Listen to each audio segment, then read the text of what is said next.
جہاں وہ اپنے گھر کو لوگوں کے لیے مثال بنائے ہوئے تھے. انہوں نے اپنے گھر کا ایک کمرہ مختص کر رکھا تھا. جیسے ہر دور میں ہر تہذیب سے تعلق رکھنے والے جب بہت زیادہ کمیٹڈ ہوتے ہیں اپنے دین، اپنے مذہب، اپنی تہذیب کے ساتھ، تو اپنے گھروں کے حصے مختص کر دیتے ہیں.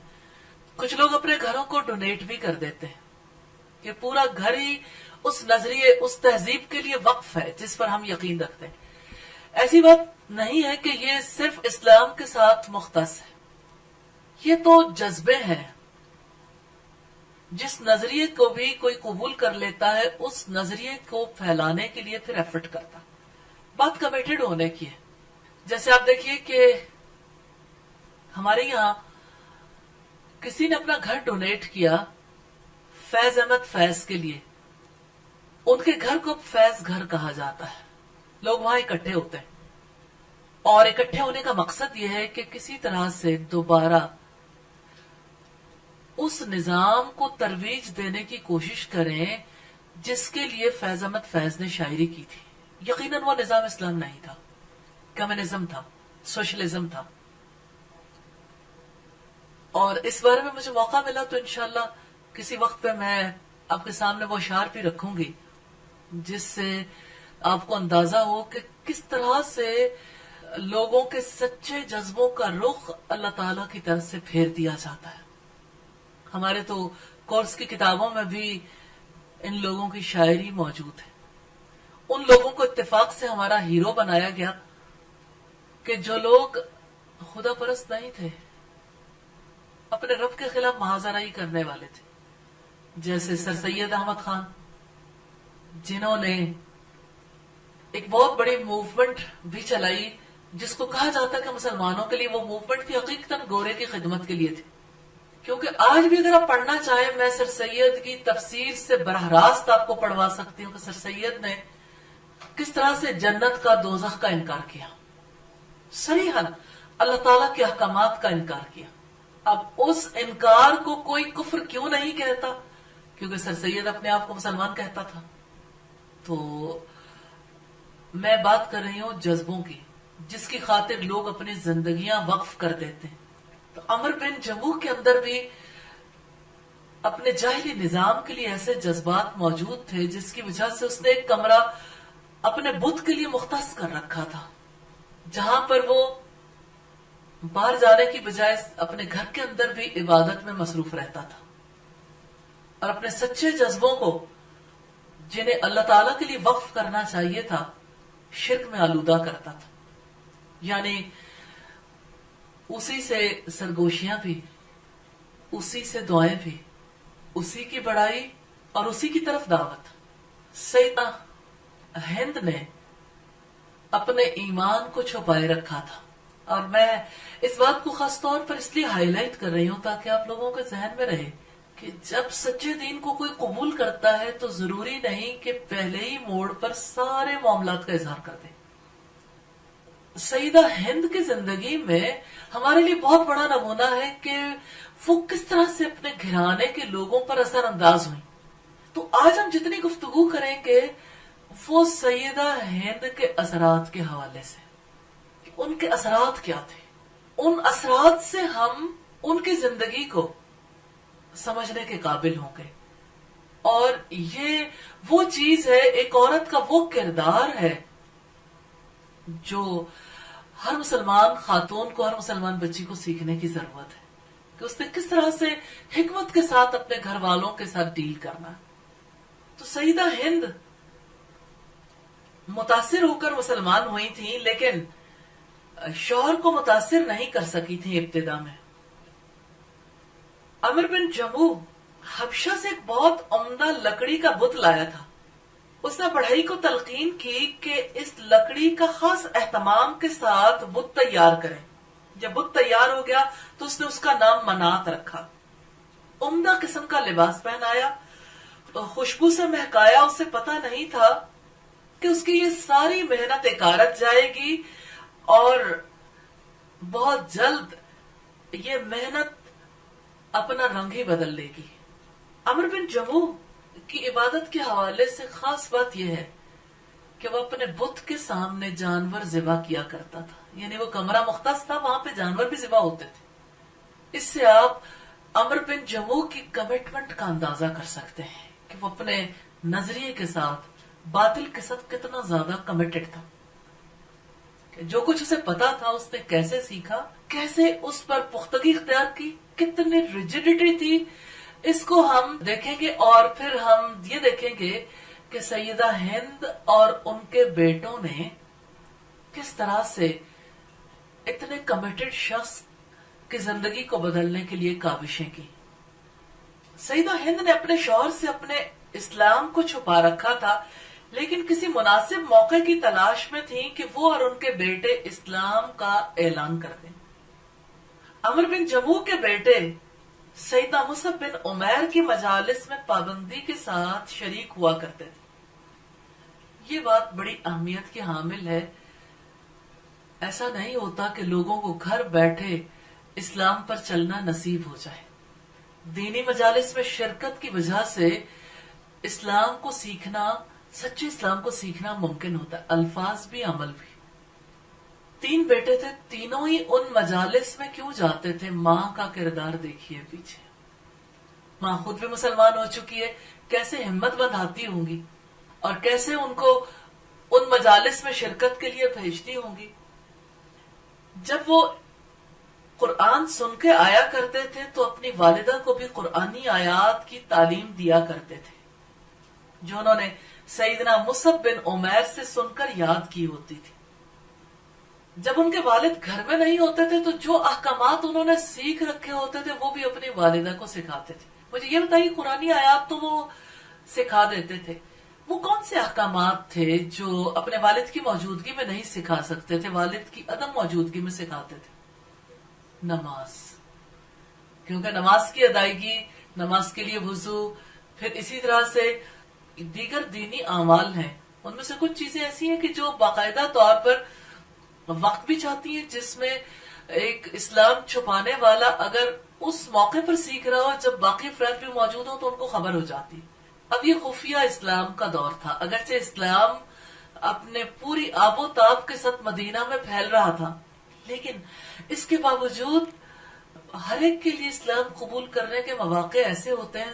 موصل انسانیت کے مصنف نعیم صدیقی لکھتے ہیں کہ جو بھی اسلام قبول کرتا ہے اس کے راستے میں وہ ساری منازل آتی ہیں جو محمد رسول اللہ صلی اللہ علیہ وسلم کے راستے میں ہیں. کہیں اسلام کو خفیہ رکھنا، کہیں ہم کے پکارے اسلام کا اظہار کر دینا، اعلانیہ دعوت دینا، کہیں پہ لوگوں کے طنز اور لوگوں کے مذاق کا نشانہ بننا، کہیں ان کی دی ہوئی مشکلات کو برداشت کرنا، کہیں ہجرت، کہیں جہاد. اس راستے میں کہیں حدیبیہ کا مارکہ بھی آتا ہے اور کہیں مکہ فتح ہو جاتا ہے. تو ہم دیکھتے ہیں کہ عمرو بن جموح کے گھر میں خفیہ اسلام کا سلسلہ جاری ہے.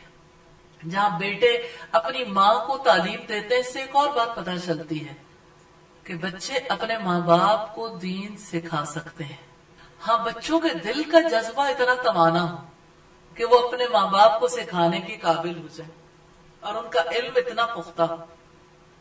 تو جب مدینہ میں ان باتوں کا چرچا ہونے لگا جو مصعب بن عمیر رضی اللہ تعالیٰ عنہ کی مجالس میں ہوا کرتی تھی اور سیدنا مصعب بن عمیر کے مصاحبین میں اضافہ ہونے لگا، تو عمرو بن جموح کو خطرہ لاحق ہوا کہ کہیں اس کے بیٹے بھی مصعب بن عمیر کی باتوں میں نہ آ جائیں اور اس کے پیروکاروں میں سے نہ ہو جائیں. عمرو بن جموح نے اپنی بیوی ہند کو آواز دے کر کہا، اے ہند، ذرا کڑی نگاہ رکھنا، کہیں تیرے بیٹے مکہ سے آنے والے آدمی سے نہ ملنے پائے کہ وہ انہیں خراب کر دے. اگر اس کا جادو چل گیا تو یہ بیٹے ہمارے کام کے نہیں رہیں گے. ہند نے کہا، آپ مطمئن رہیں، خاطر جمع رکھیں، آپ ان کے بارے میں اپنے دل میں کوئی اندیشہ مت رکھیں. سیدنا معاذ بن عمرو جو عمرو بن جموح کے بیٹے تھے، انہوں نے اپنے ساتھی کو باپ کے اس طرز عمل کے بارے میں بتا رکھا تھا. انہوں نے اس بات پر اتفاق کیا کہ معاذ بن جبل ان کے ہاں رات کے وقت آئیں اور وہ بت جو بڑی محبت کے ساتھ عمرو بن جموح نے نصب کر رکھا تھا اس کو کوڑے دان میں پھینکنے کے لیے عمرو بن جموح کے بیٹوں کی مدد کریں. پھر یوں ہوا کہ عمر بن جمو گہری نیند سو گیا. پھر ان کے بیٹے اور معاذ بن جبل رضی اللہ تعالیٰ عنہ مل کر اس بت کو ٹھکانے لگانے کے لیے اٹھ کھڑے ہوئے. رات کی تاریکی میں انہوں نے بت کو اٹھایا, گندگی سے بھرے کنویں میں منہ کے بل لے جا کر پھینک دیا. عمر بن جمو جب بیدار ہوا منات کے کمرے کی طرف گیا تاکہ وہ اپنے یومیہ عبادت کر سکے. اس نے اپنے بت کو کمرے میں نہ پایا, چیختا چلاتا ہڑبڑاتا دھمکیاں دیتا ادھر ادھر گھومنے لگا. پھر اس نے اپنے بیوی ہند اور بیٹوں کو آواز دے کر اپنے پاس بلایا, ان سے اس بت کے بارے میں پوچھا. انہوں نے کہا ہمیں تو کچھ معلوم نہیں کہ وہ یہاں سے کہاں غائب ہو گیا. اس نے بت کو اٹھا رکھا تھا, وہ بت اسے کوڑے کے ڈھیر میں گندگی سے لت پت ملا تھا. گھر میں بیٹھ کر اسے صاف کرنے لگا. اس نے اسے عطر لگایا, پھر اس سے وعدہ کیا کہ جس نے بھی اس پر یہ ظلم ڈھایا وہ اس سے انتقام ضرور لے گا. ہند اور اس کے بیٹے حیران رہ گئے کہ قوم کا سردار کتنی بچگانہ حرکتیں کر رہا. وہ ایک گونگی بہری لکڑی کے ساتھ کیا باتیں کر رہا. بہت سی باتیں ہیں یہاں پر جو قابل توجہ ہیں. ایک تو یہ کہ عمر بن جمو دل کی گہرائی کے ساتھ بت پرست تھا, اس لیے اپنے بت کے ساتھ سرگوشیاں بھی کرتا تھا, وعدے بھی کرتا تھا اور اس کی حفاظت بھی کرتا تھا اور اس بت کی عبادت بھی کرتا تھا, اس کی خاطر جانور بھی قربان کرتا تھا. اگر آپ کسی بھی دین میں دیکھیں تو ضرورت کس چیز کی ہوتی ہے؟ جسے معبود سمجھتے ہیں اس کا قرب حاصل کریں, اس کی عبادت کریں, اپنے سچے جذبے اس کے نام لگائیں, اخلاص کے ساتھ اس کے وفادار رہیں اور پورے اخلاص کے ساتھ اپنے سچے جذبے اس کی نظر کریں. اس میدان میں سرگوشیاں بھی ہوتی ہیں, وعدے بھی ہوتے ہیں, اور اس میدان میں انسان سبھی کچھ اپنے معبود کے نام لگانے کے لیے تیار بھی ہو جاتا ہے. میں آپ سے یہ سوال کرنا چاہتی ہوں, عمر بن جمو تو بت کے ساتھ کمیٹڈ تھا, اس کے بیٹے حیران تھے کہ یہ لکڑی گونگی بہری ہے, بولتی نہیں, ہمارا باپ کیسا ہے کہ اس بت کی پوجا کرتا ہے, اسے خدا کہتا ہے جو اپنی حفاظت خود بھی نہیں کر سکتا. انہیں حیرت تھی ایک ہی مقام پر رہتے ہوئے, لیکن اس کی کمٹمنٹ میں فرق نہیں آیا تھا. اس دلی جذبے کی گہرائی کے ساتھ, حالانکہ وہ باطل کی زمین پر تھا. آپ تو حق کی زمین پر ہیں, آپ تو اس کی پوجا کرتے ہیں, اس کی عبادت کرتے ہیں جو جہانوں کا بادشاہ ہے, اس کے ساتھ اپنے تعلق کو مضبوط بنانے کی کوشش کرتے ہیں. آپ دیکھیے کہ آپ اس کے قرب کے لیے کب کب کیا قربانیاں دیتے ہیں. اپنے گھر میں کیا چیز ہے جو اس کے لیے مختص کر رکھی ہے, کہاں پر اس کے ساتھ کمیٹڈ ہوتے ہوئے حکمت سے کام لیا کہ گھر والوں کو بھی ساتھ لے کے چلنا ہے تو حکمت کے ساتھ. کہاں پر آپ نے اپنی سچی محبت کا اظہار کرنے کے لیے کوئی چیز اس کے نام وقف کی ہو. سوچتے رہیے گا, اللہ تعالیٰ وہ وقت لائے گا انشاءاللہ کہ جب سچے معبود کے ساتھ آپ کی وابستگی اس سے زیادہ شدید ہو جائے گی, کیونکہ رب العزت کا فرمانا والذین آمنوا اشد حبا للہ, وہ لوگ جو ایمان لائے وہ اللہ کی محبت میں سب سے زیادہ شدید. تو انشاءاللہ اللہ تعالیٰ کی محبت میں شدت اختیار کرنی. لیکن اب دیکھیں, جس وقت ہم مثالی شخصیت کی زندگی کو پڑھتے ہیں ان سے تو ہم متاثر ہوتے ہیں, لیکن سم ٹائمز ایسا ہوتا ہے کہ ہم ان لوگوں کی زندگیوں سے بہت بڑا سبق حاصل کر جاتے ہیں جو کفر پر بہت زیادہ شدت اختیار کرتے ہیں, کہ یہ باطل کی سرزمین پر کھڑے ہو کر اتنا مضبوط تعلق بنا سکتے ہیں جس تعلق نے کوئی نفع نہیں دینا اور جس تعلق نے ہوا کے جھونکوں کے ساتھ بکھر جانا ہے. تو کیا ہم حق کی سچائی کی زمین پر کھڑے ہو کر اپنے تعلق کو مضبوط نہیں بنا سکتے؟ انسان جب کمپیریزن میں آتا ہے تو اس کے لیے بہت سی دھند چھٹ جاتی ہے کہ ہماری کمٹمنٹ کے راستے میں کیا چیز آئے, کیونکہ ہر ایک کے اندر سے وہ مختلف چیز نکل آتی ہے جس کی وجہ سے وہ خالص نہیں ہو پاتا. تلاش جاری رکھیے گا اور اپنے رب سے مدد مانگیے گا تاکہ اس کے ساتھ وفاداری کا حق ادا کر سکے. جیسے ابراہیم علیہ السلام نے حق ادا کیا تو رب العزت نے فرمایا ابراہیم تو وہ ہے جس نے وفا کا حق ادا کر دیا. اللہ تعالیٰ ہمیں بھی وفا کا حق ادا کرنے والوں میں شامل فرما دے.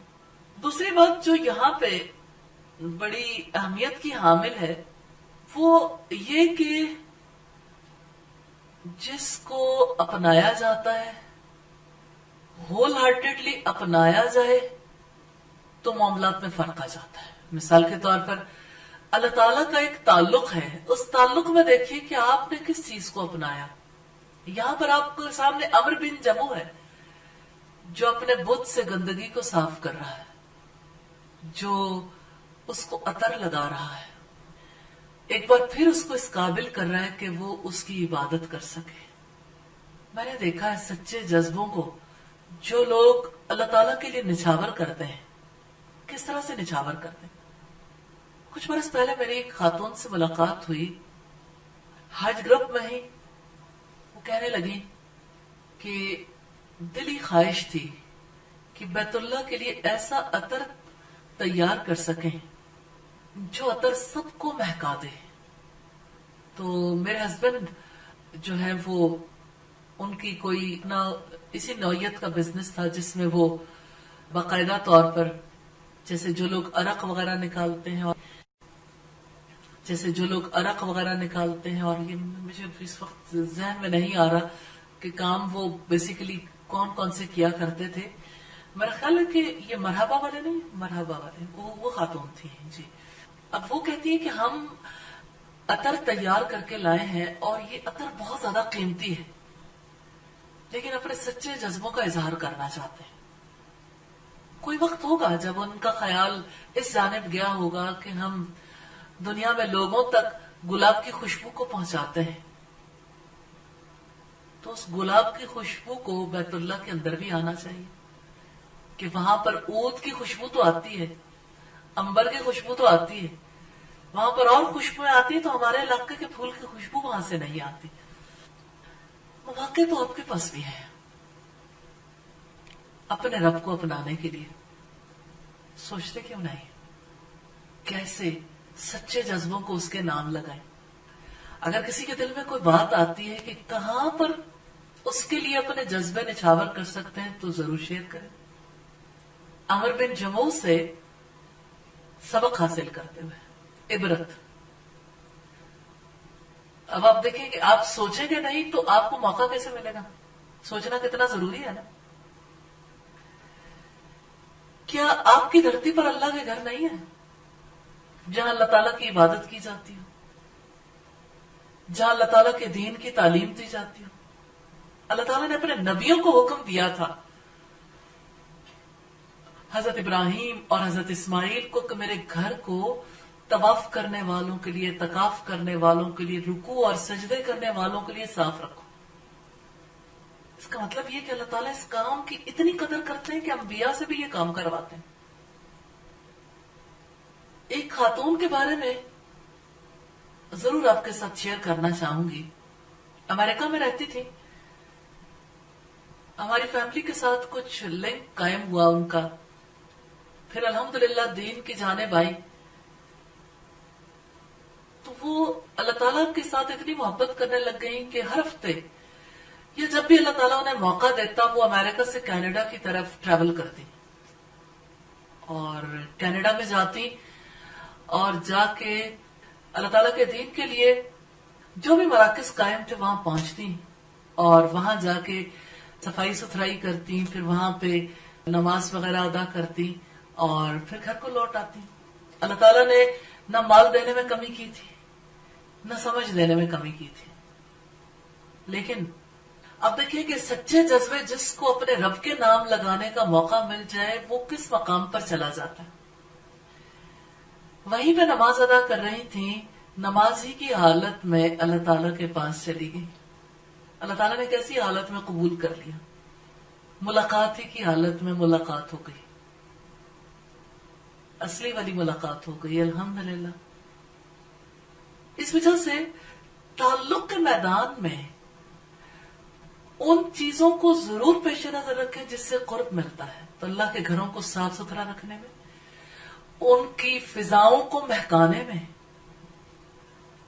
اپنا حصہ دیکھیں کہاں ہے، شیئر ڈالیے. ان گھروں کی تعمیر ہو، آباد کاری ہو، ان گھروں کی صفائی ہو، ان گھروں کے انتظامات ہوں، ان گھروں کو مہکانے کے لیے انتظامات ہوں. ہر جگہ یہ دیکھیے میرا حصہ کہاں ہے. رب کے قرب کے لیے جس دل کے اندر تمنا ہے وہ اپنا حصہ ضرور لے گا. اور دھرتی بڑی وسیع ہے، اللہ تعالیٰ جہاں بھی موقع دے، لیکن جہاں پر آپ کو موقع ملتا ہے وہاں پر آپ اپنے رویے کو ضرور جانچیے. اگر آپ اپنے رب کے تعلق کا جائزہ لینا چاہتے ہیں نا تو عملی طور پر لیں. لوگ بتوں سے تعلق میں اتنے کمیٹڈ ہیں، تو اپنے پیدا کرنے والے کے ساتھ آپ کمیٹڈ نہیں ہوں گے، اپنے سچے جذبے اس کے نام نہیں لگائیں گے.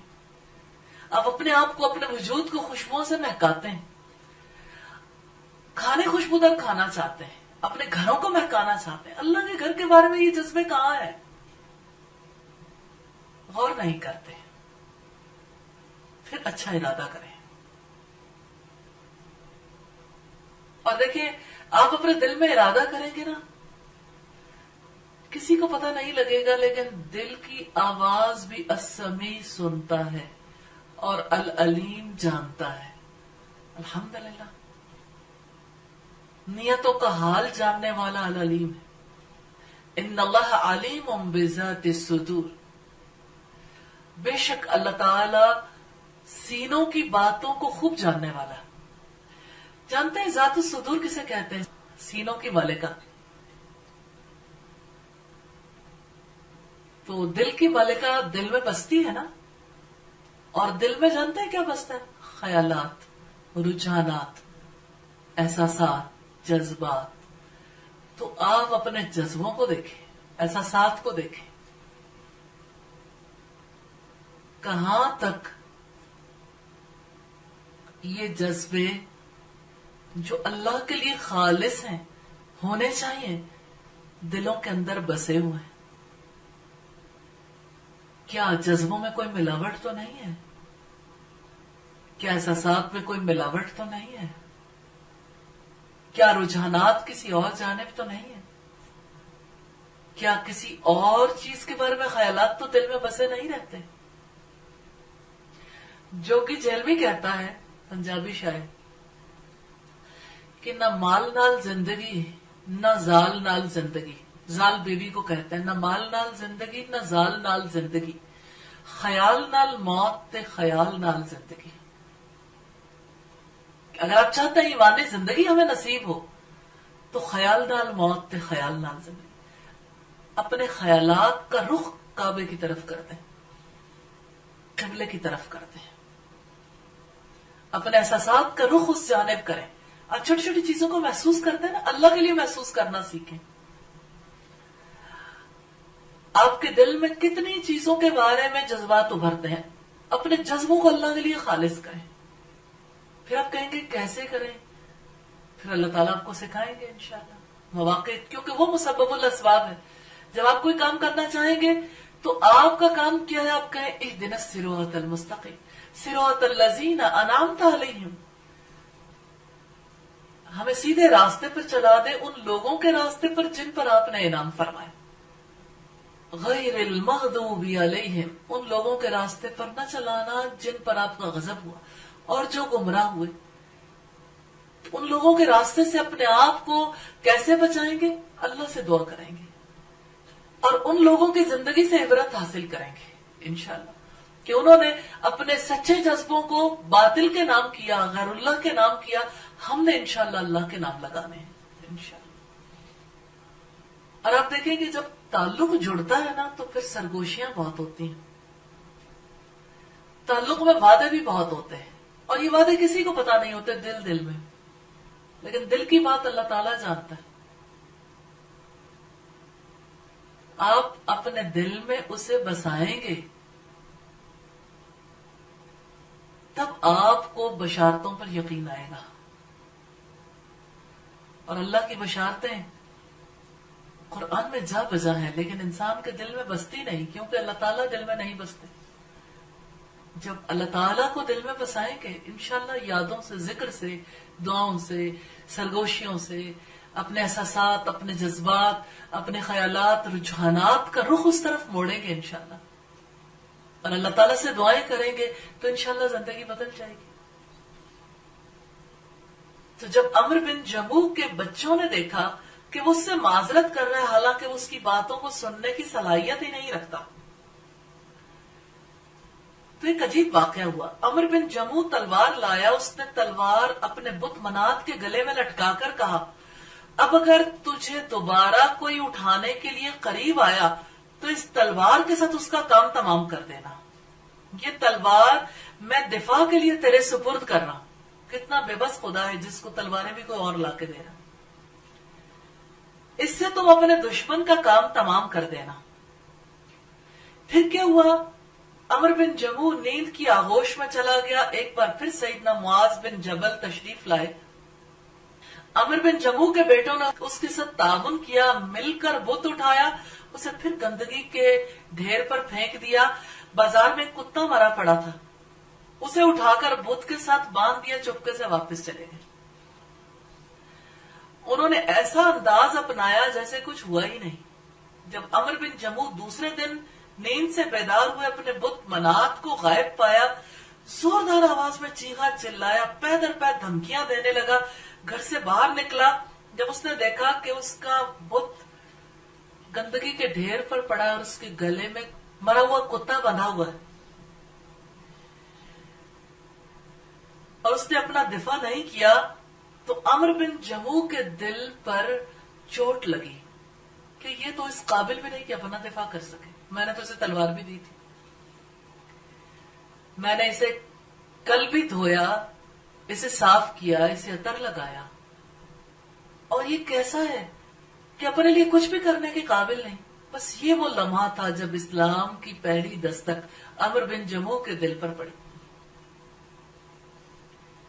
عمرو بن جموح نے سوچا کہ جب یہ اپنی تذلیل پر خوش ہے، اپنی عزت کی سے کوئی پرواہ نہیں، تو اس نے اسے وہیں گندگی میں پڑا چھوڑ دیا، لیکن پریشان حال گھر واپس آ گیا۔ آپ جانتے ہیں کہ جب انسان کے نظریات اور اس کے عقائد ٹوٹتے ہیں تو بہت زیادہ انسان پریشان ہوتا ہے۔ یہ وقت ایسا ہوتا ہے جس کو آپ صحیح معنوں میں ڈپریشن پیریڈ کہہ سکتے ہیں، کیونکہ انسان کے اندر کی ٹوٹ پھوٹ اپنے عروج پر پہنچ جاتی ہے، سامنے والا راستہ بھی کلیئر نہیں ہے۔ جب روشنی واضح ہو جاتی ہے، جب نور انسان کے دل کا احاطہ کر لیتا ہے، پھر تو انسان تسکین میں آ جاتا ہے۔ جب انسان کو کچھ پتہ نہیں ہوتا تو اس کی تکلیف بہت زیادہ بڑھ جاتی ہے۔ عمرو بن جموح بھی اسی تکلیف کے ساتھ گھر آیا۔ جب اس کی بیوی ہند اور بیٹوں نے اسے غمزدہ دیکھا تو اس سے پوچھا کہ آج آپ اتنے غمزدہ کیوں ہیں؟ تو انہوں نے انہیں کوئی جواب نہیں دیا۔ پھر لمبی آہ بھرتے ہوئے اپنی بیوی ہند سے کہا، آپ کے بیٹوں نے آپ کی مخالفت تو نہیں کی؟ جس اندیشے کا میں نے آپ سے تذکرہ کیا تھا انہوں نے اس کا خیال رکھا ہوگا۔ ہند نے کہا، بالکل انہوں نے میری ہدایات پر عمل کیا۔ اب عمرو بن جموح کچھ اور کہہ رہا تھا اور ہند کچھ اور جواب دے رہی تھی۔ یہ وہ موقع ہے جہاں بہت کانشیس ہونے کی ضرورت ہے، کیونکہ بڑی کریٹیکل سٹیج ہے، بڑا کریٹیکل موڈ ہے، جہاں سیدہ ہند کی ذہانت ہمیں نظر آتی ہے کہ کس طرح سے انہوں نے اپنے شوہر کو ایک طرف تسلی بھی دلائی اور دوسری طرف اگلا چیپٹر بھی اوپن کر دیا۔ یہ حکمت تھی سیدہ ہند کی کہ انہوں نے اپنے اسلام کو چھپایا، اپنے شوہر کو غصہ نہیں دلایا، بہت طریقے کے ساتھ اپنے شوہر کے ساتھ معاملہ کرتی نہیں۔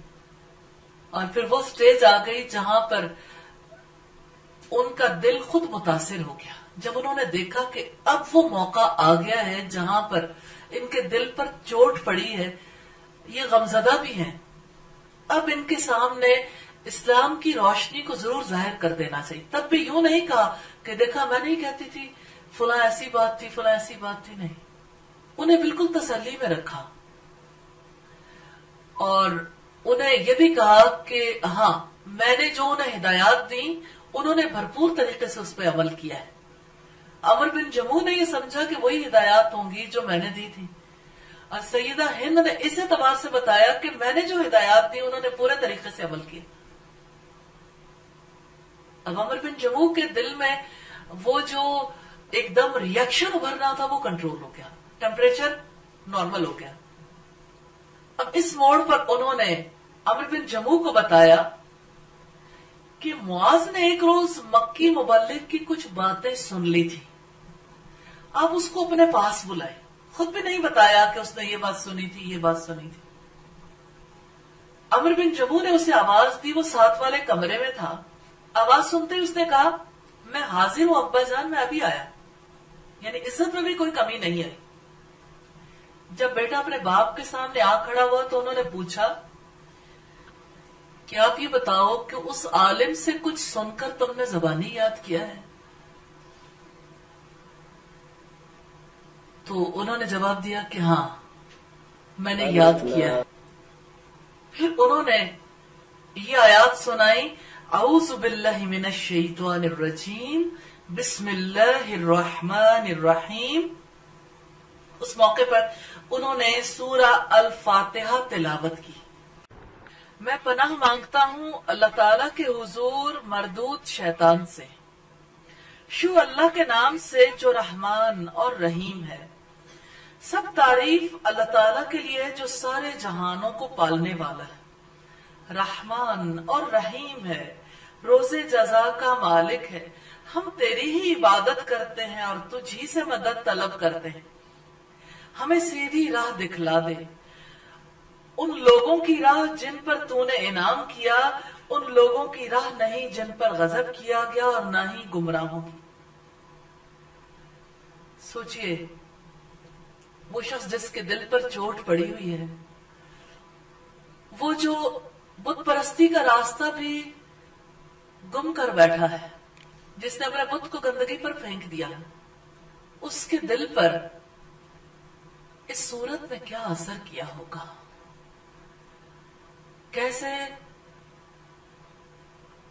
وہ پھوار برسی ہوگی جس نے دل کی ساری تلخیاں دھو دی ہوگی. ایک ایک بات الحمدللہ رب العالمین، اور اس سے پہلے بسم اللہ الرحمن الرحیم، اور اس سے پہلے اعوذ باللہ من الشیطان الرجیم. اللہ کی پناہ، اللہ کے نام سے، اللہ کی تعریف جو رب العالمین ہے، وسیع رحمت والا، نہایت رحم والا ہے، جو روز جزا کا مالک ہے. صرف اس کی ہم عبادت کرتے ہیں، صرف آپ کی ہم عبادت کرتے ہیں، صرف آپ سے ہم مدد مانگتے ہیں. اس موقع پر عمر کے دل کیسے گرفت میں آیا ہوگا کہ میں تو اس بت کی عبادت کرتا رہا جسے میں گندگی کے ڈھیر پہ چھوڑ آیا، اور میرا بیٹا کہتا ہے ایاک نعبد و ایاک نستعین اہدنا الصراط المستقیم، ہمیں سیدھا راستہ دکھا دے. کتنی دل کی گہرائی سے دعا نکلی ہوگی کہ ہمیں سیدھا راستہ دکھا دے. ان لوگوں کا راستہ جن پر آپ نے انعام فرمایا، ان لوگوں کے راستے پر نہ چلانا جن پر تیرا غضب ہوا اور جو گمراہ ہو گئے. سورہ الفاتحہ سے پہلے اور سورتیں بھی نازل ہو چکی تھی، جیسے پہلی وحی اقرا بسم ربک الذی خلق. اسی طرح سے اگر ہم یہ دیکھیں کہ یہ کون سا دور تھا، تو مکی دور کا سارا قرآن ہی آلموسٹ اس وقت تک نازل ہو چکا تھا. ایک کثیر حصہ قرآن حکیم کا نازل ہو چکا تھا. لیکن بیٹے کی ذہانت دیکھیے کہ اس نے کیسی چیز کا انتخاب کیا. الحمدللہ. اور اس سے دعوت کے اسلوب کا بھی پتا چلتا ہے کہ کس طرح سے کس سٹیج پر کس کو کس چیز کی دعوت دینی چاہیے. اور یہ بھی پتا چلتا ہے کہ تلاوت دلوں پر اثر انداز ہوتی. سورہ فاتحہ سن کر عمر بن جموح ہم کلامی کا انداز اختیار کرتے ہوئے کہنے لگے یہ کلام کتنا دلکش ہے، دل موہ لینے والا، دل فریب ہے، خوبصورت ہے. اور یہ بات ذہن میں رکھیے کہ وہ کلام کا دور تھا، لوگ فصیح اللسان تھے اور اچھے کلام کو بہت زیادہ اپریشیٹ کرتے تھے. پھر اس نے اپنے بیٹے سے کہا کیا اس کی ساری باتیں اتنی دلکش، اتنی خوبصورت، اتنی دل موہ لینے والی؟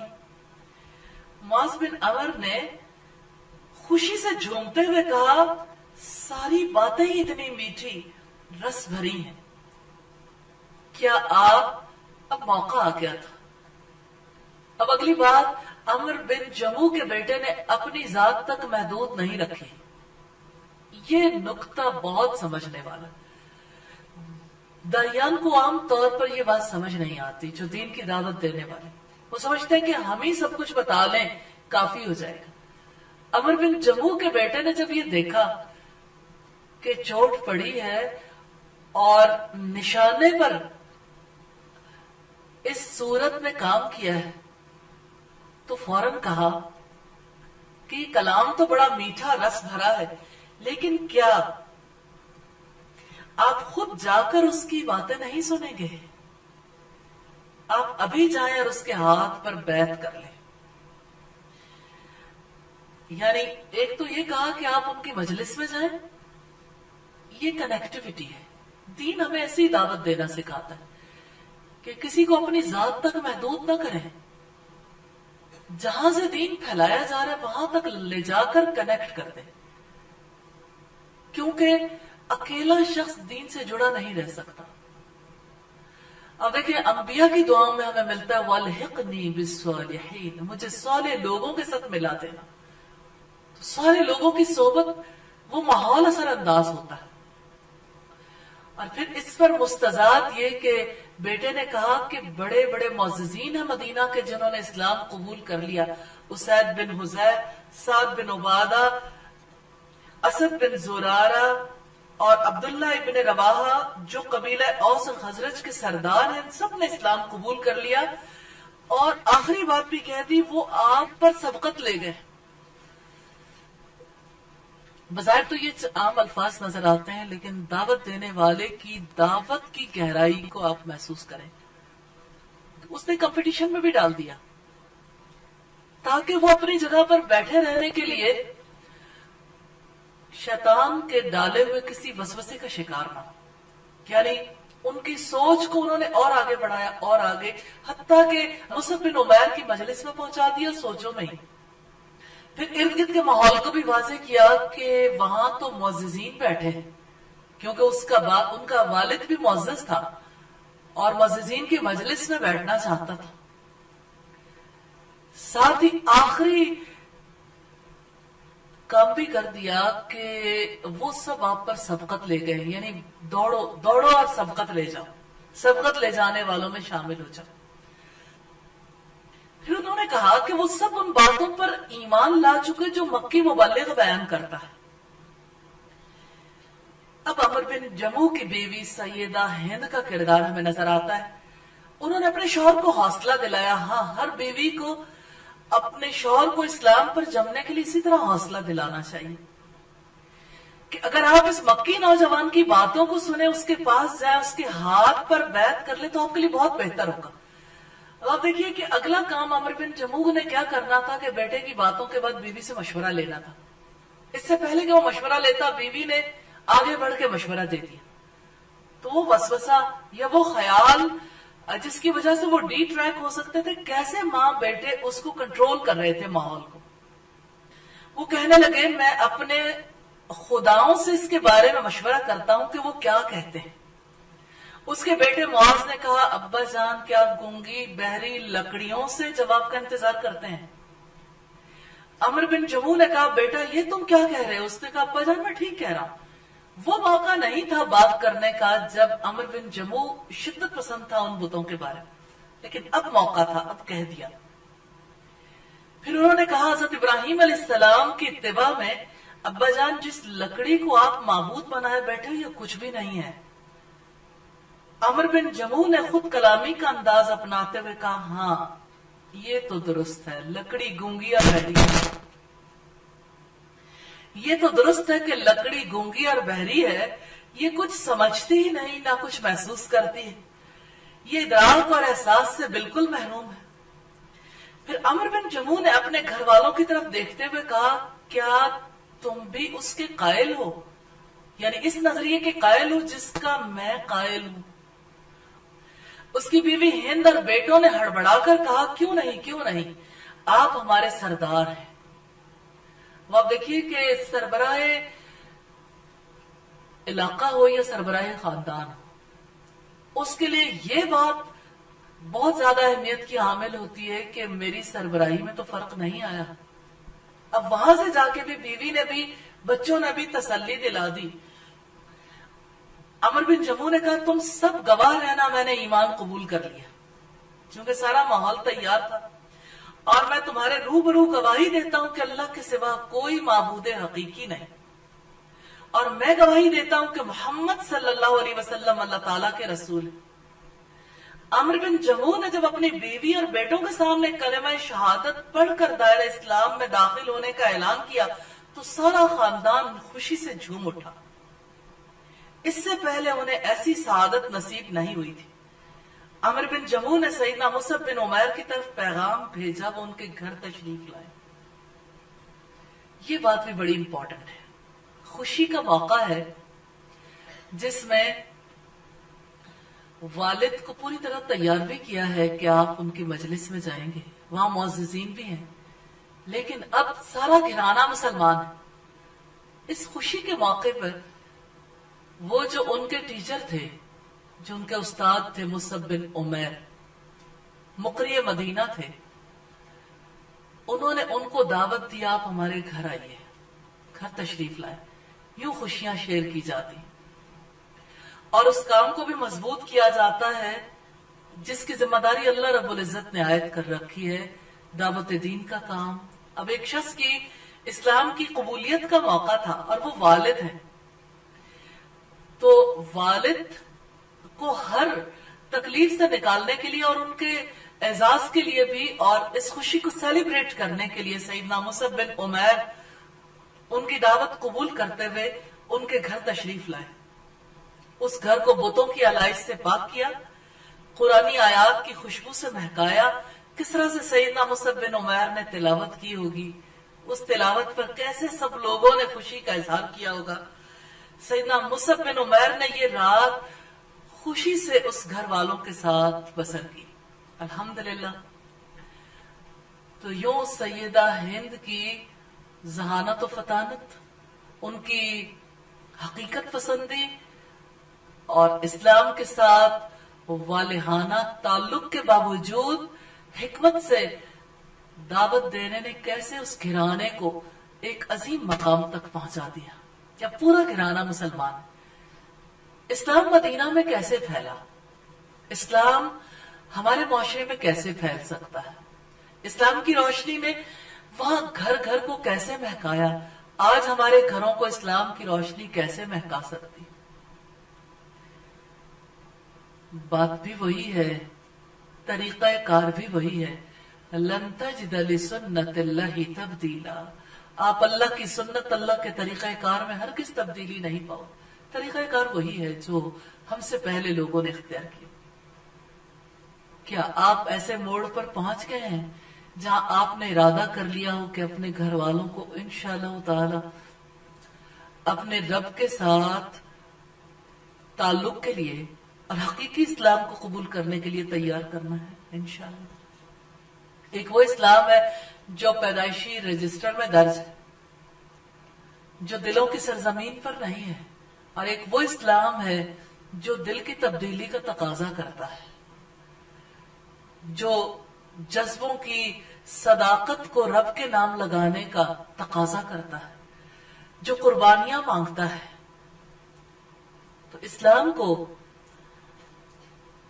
قربانی کے مقام پر اختیار کرنا ہے انشاءاللہ، اور اپنے گھر والوں کو بھی اسی موڑ تک لانا ہے انشاءاللہ.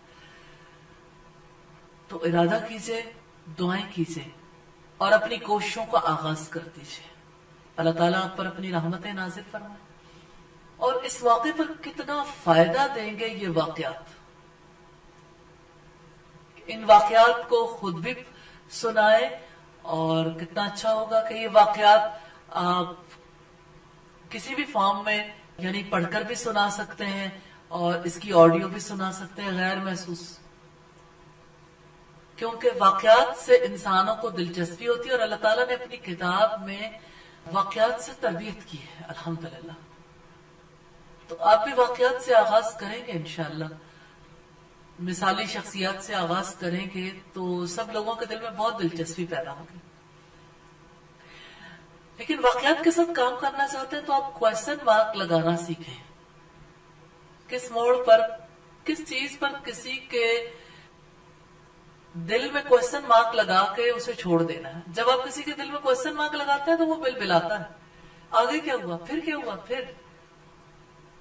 لیکن وقت اور حالات کی نزاکت کے مطابق آپ فیصلہ کریں گے اس وقت بتانا زیادہ مناسب ہے یا پھر. سوچوں میں ڈوبے چھوڑنا چاہیے کسی وقت پہ، کیونکہ انسان سوچتا ہے، غور کرتا ہے تو اللہ تعالی کی طرف جانے کے لیے اس کے دل کے اندر بھی کشمکش شروع ہو جاتی، پھر وہ اچھے فیصلے کرنے کی پوزیشن میں آتا ہے. عمر بن جموح نے اسلام قبول کیا تو ہول ہارٹیڈلی قبول کیا. کتنی سچی بات ہے نبی صلی اللہ علیہ وسلم کی، الناس کالمعادن، لوگ کانوں کی طرح ہیں.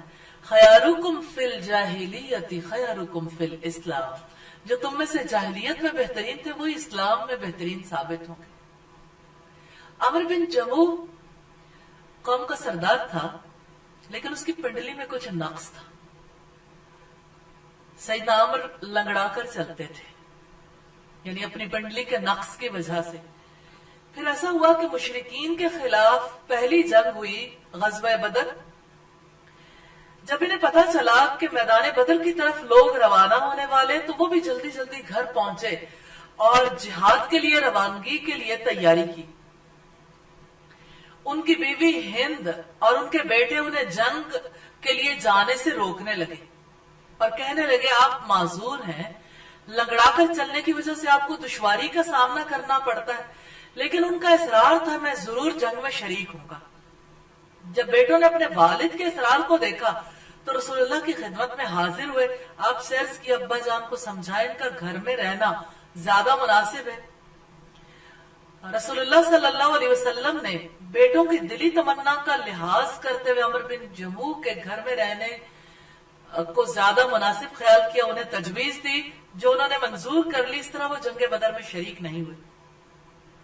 پھر میدان بدر کی جانب سے ٹھنڈی ہوائیں آنے لگی کہ لشکر اسلام نے تہہ تیغ کر دیا بڑے بڑے دشمنوں کو. عمر بن جموح نے جب یہ دیکھا کہ اس کے بیٹے میدان جنگ سے کامیاب و کامران واپس آئے تو خوشی کا کوئی ٹھکانہ نہیں رہا. ان کی دلی تمنا تھی کہ وہ بذات خود لڑائی میں شریک ہوتے اور اللہ سبحانہ و تعالی انہیں شہادت کے مرتبے پر فائز کرتے. پھر یوں ہوا کہ میدان بدر سے شکست کھانے کے بعد شکست خوردہ قریش نے اپنی اس شکست کا بدلہ لینے کے لیے دوبارہ مسلمانوں پر چڑھائی کرنے کی سوچی. جب انہوں نے لشکر تیار کیا تو رسول اللہ نے بھی میدان احد کی طرف روانگی کے لیے صحابہ کرام سے مشورہ کیا. صحابہ کرام نے رسول اللہ کی تائید کی لیکن منافقوں نے اس سلسلے میں مخالفت کی جن کا سرغنہ عبداللہ بن ابی تھا. نبی کریم کے وہ ساتھی جو غزوہ احد میں شریک نہیں ہو سکے تھے، غزوہ بدر میں شریک نہیں ہو سکے تھے، وہ دلی رغبت رکھتے تھے کہ مدینہ کے باہر جا کے جنگ کریں. آپ صلی اللہ علیہ وسلم نے ان کے مشورے کو قبول کیا اور یوں غزوہ احد کی طرف جانا ٹھہرا. ان مشورہ دینے والوں میں سیدنا عمر بن جموح بھی شامل تھے. جب سیدنا عمر بن جموح خوشی سے سرشار گھر میں داخل ہوئے تو ان کی بیوی ہند اور بیٹے گھبرا گئے کیونکہ انہوں نے اتنی وارفتگی کی حالت میں اپنے والد کو کبھی نہیں دیکھا تھا کہ وہ ہتھیار بھی تھامے ہوئے. انہوں نے قرآن حکیم کی آیات سے ان کے سامنے یہ بات رکھی کہ آپ کو اللہ تعالیٰ نے معذور قرار دیا ہے.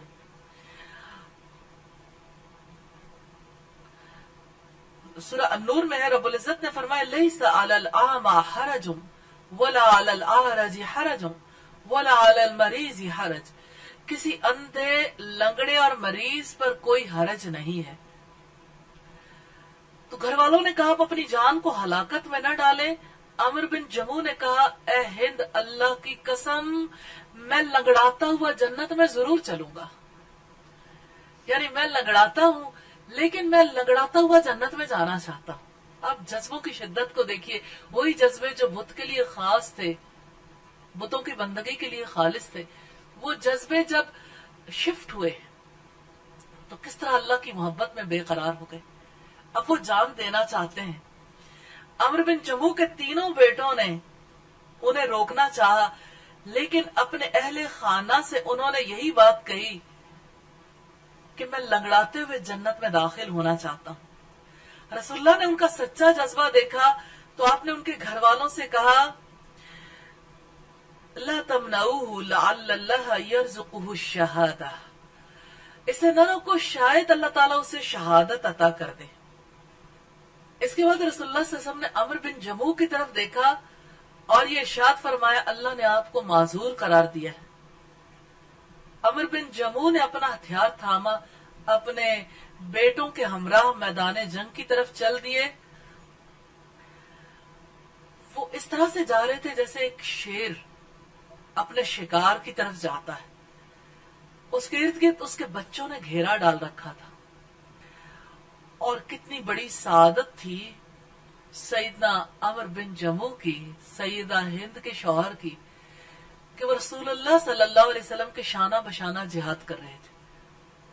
جس کو اللہ کے رسول کا ساتھ دینے کا موقع ملا وہ کتنا عظیم ہے۔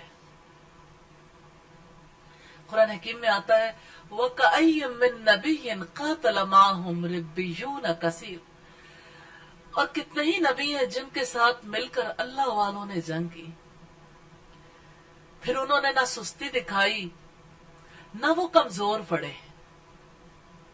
تو یہ آیت کیسے سیدنا عمر بن جمو پر بھی صادق آتی ہے کہ انہوں نے کس طرح سے اپنے جذبوں کی سچائی کو ثابت کیا، اپنے عذر کو انہوں نے قبول نہیں کیا۔ سیدنا ابو قتادہ جنگ احد میں شریک تھے، وہ فرماتے ہیں کہ عمر بن جمو رسول اللہ کے پاس آئے، انہوں نے عرض کیا اللہ کے رسول اگر میں اللہ کی راہ میں لڑتا ہوا قتل کر دیا جاؤں تو کیا میں جنت میں سیدھا چل سکوں گا؟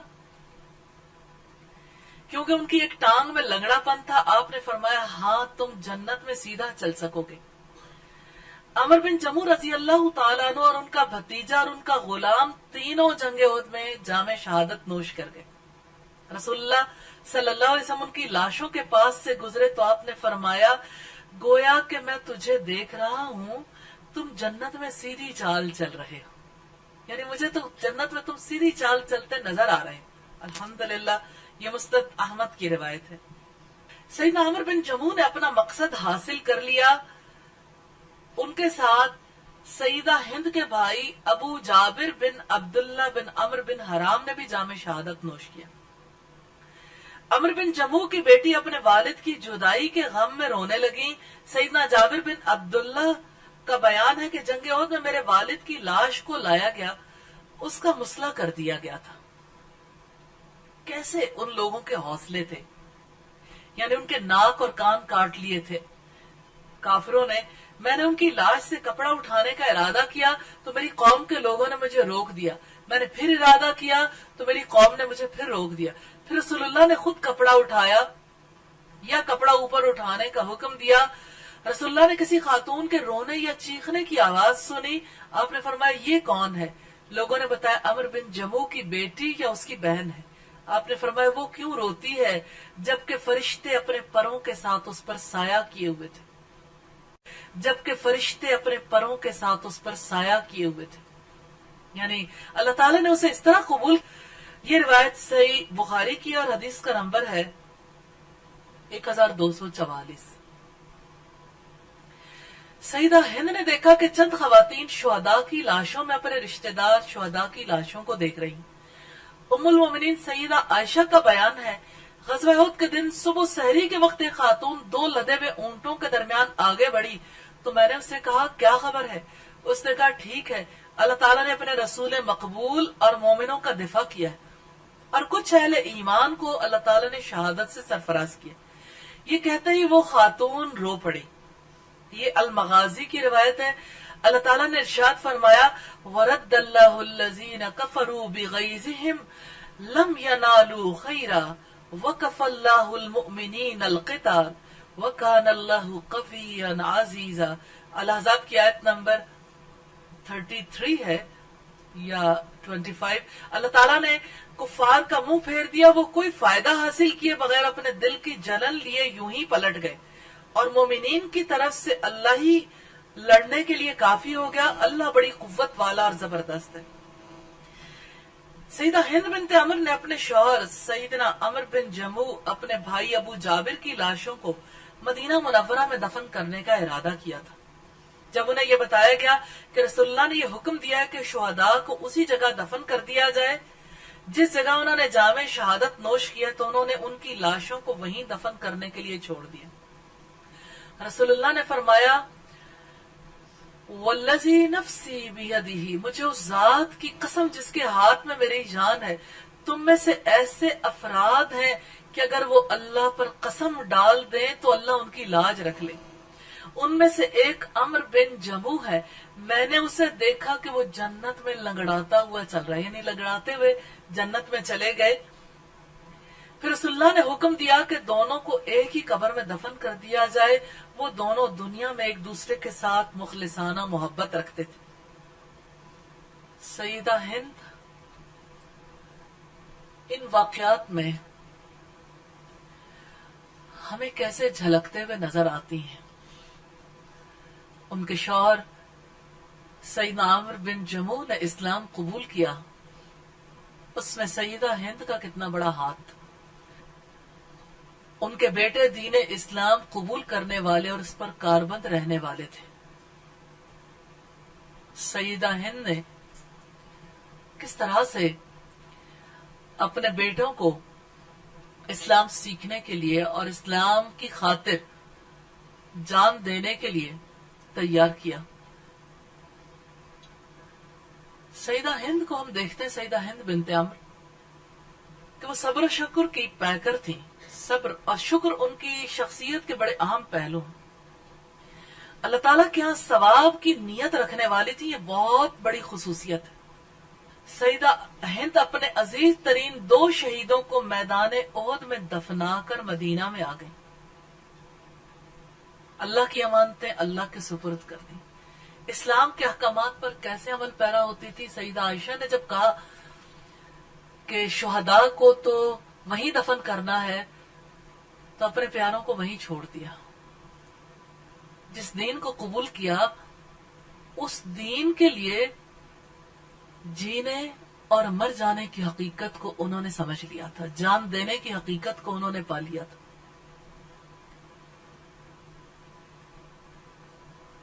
اپنے کسی پیارے کی شہادت کے موڑ پر انسان کو سچے اسلام کا پتہ چلتا ہے کہ دل کی گہرائی میں کس قدر اترا ہوا ہے. زبان کا اقرار اور مشکلات اور مصائب میں عمل میں اترا ہوا اسلام دونوں ایک ہو گئے تھے سیدہ ہند کی زندگی میں. وہ اپنے پورے گھرانے کو مسلمان کرنے کی بنا پر ان کو دعوت دینے والی، ان کو ساتھ لے کر چلنے والی تھی. اپنے شوہر کو اللہ کے سپرد کرنے والی تھی. اپنے بیٹوں کو میدان جہاد میں بھیجنے والی تھی. پھر جب شوہر چلے گئے ساری زندگی کثرت کے ساتھ روزے رکھتی رہی، جی بھر کر عبادت میں مصروف رہی، یہاں تک کہ وہ اپنے خالق حقیقی سے جا ملی اور ہمارے لیے اچھے آثار چھوڑ گئی. اللہ تعالیٰ ان سے راضی ہو جائے اور وہ اللہ سے راضی ہو جائے. یقیناً ان کی زندگی میں ہمارے لیے بہت سی مثالیں، آپ نے بھی ان کی زندگی سے اپنے لیے بہت سے سبق سیکھے ہوں گے.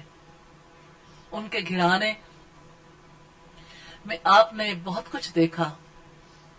آج آپ کی ملاقات سیدہ ہند سے ہوئی اور اس ملاقات میں آپ نے دیکھا کہ بت پرستی کیسے مغلوب ہو گئی اور کیسے شوہر کے دل کا پانسا پلٹ گیا، اور وہی گھرانہ جو سردار تھا اور بت پرستوں کے لیے بڑی اہمیت کا حامل تھا، وہی گھرانا اللہ کے رسول کی خوشخبریاں پانے لگا کہ گویا میں جنت میں عمر بن جموع کو لنگڑاتا ہوا دیکھ رہا ہوں، یعنی لنگڑاتے ہوئے وہ جنت میں پہنچ گئے، الحمدللہ۔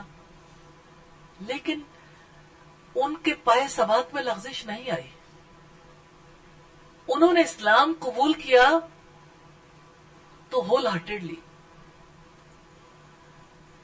وہ اسلام کی قبولیت میں لنگڑے نہیں تھے، اس قبولیت میں کہیں کمی نہیں تھی۔ اس گھرانے کی ہر ادا ہمارے لیے مثال بن گئی ہے، الحمدللہ۔